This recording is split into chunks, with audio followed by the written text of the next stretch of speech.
Well, as Bob just reported, one of the big reasons for today's stock market reversal is concern that China's economy could slow dramatically, perhaps sandbagging the rest of the world with it.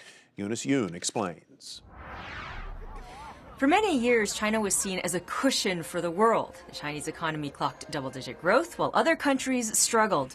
But now the economy is slowing. Exports are falling, the currency is weakening, and the leadership seems comfortable with the slowdown, even if the rest of the world is not.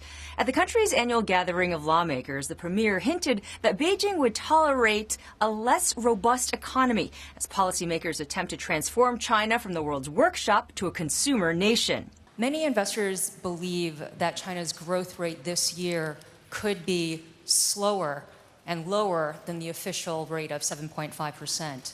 What is the slowest rate of growth that you would find acceptable without stimulating the economy? There's no denying that we may encounter a more complex situation this year. We set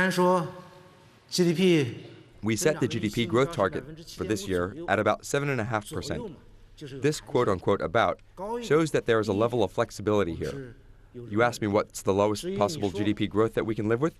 Well, this GDP growth needs to ensure full employment and increase people's incomes. We're not preoccupied with the GDP growth targets. A slower China means less demand for commodities like copper. Not only are investors worried about the pace of the economy, but the health of it too. The financial system hasn't been able to keep up with the years of economic boom, fostering an underground banking sector here, which many fear could threaten the world. China's premier said that some defaults are unavoidable, but that the government would take steps to manage the risks. For Nightly Business Report, I'm Eunice Yoon in Beijing.